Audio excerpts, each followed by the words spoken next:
If you've come this far, you already know that acids are chemicals that have pHs of below 7, and bases are chemicals with pHs above 7. So what do you suppose happens if you mix an acid and a base?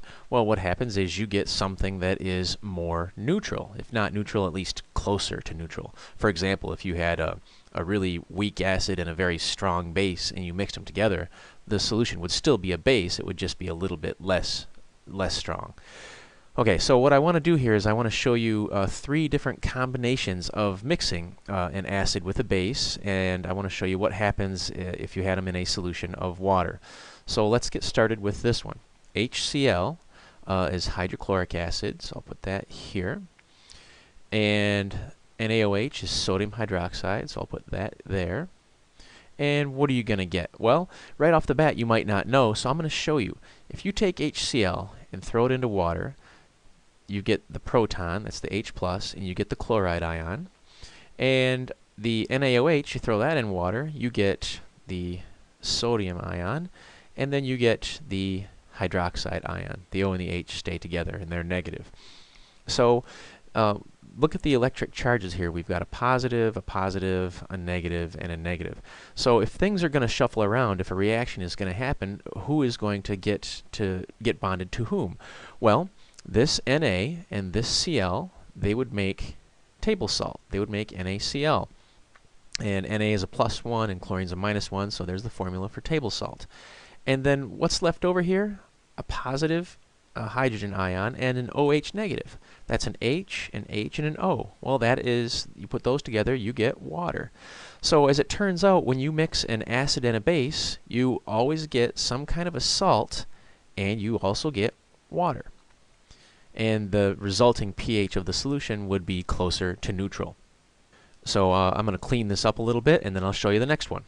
Okay, the second one I want to show you is battery acid with potassium hydroxide. So battery acid has a formula you haven't seen in this class before, but the formula is H2SO4. And then the base that I wanted to use here is potassium hydroxide. And let's take a look at this first, the H2SO4. Let me draw it out here by itself. This SO4 thing, that's called a sulfate ion. And it looks like this. There's a sulfur atom with 4 oxygens hooked to it. And it has a -2 charge. So sulfuric acid then looks like this. It's got an H hooked on to 2 of the different oxygens. So if you take this thing and you plunk it down in the water, what happens is you still get your sulfate. You got your SO4 ion. Oops, SO, and then O, and then another O. And what happens is these 2 H's, they both break off. So what does that tell you about the strength of battery acid? If it's got 2 H's that can break off as opposed to 1, well, it's probably a fairly dangerous acid, and that is true. And then let's look at the KOH. If you throw that in water, what happens is you get the positive potassium ion, and then you get the negative hydroxide ion. So let's take a look at the electric charges here, and let's see what we think happens. Well, the easy one is what's going to happen with the H's and the OH's. You are going to wind up getting some water.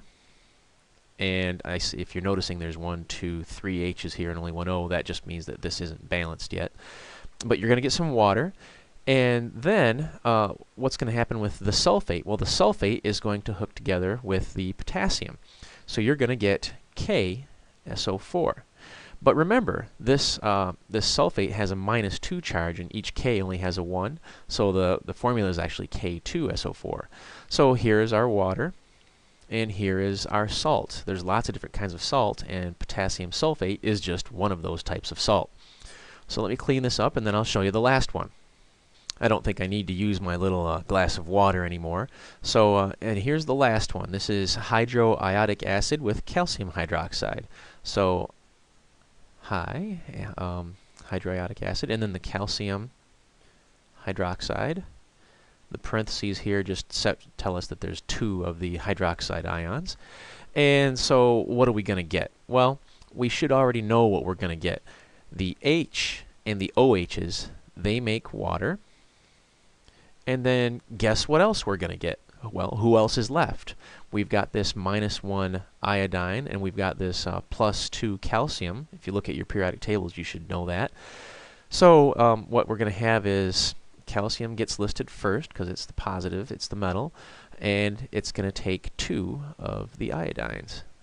So that's what you get. You wind up getting water, and you get calcium iodide.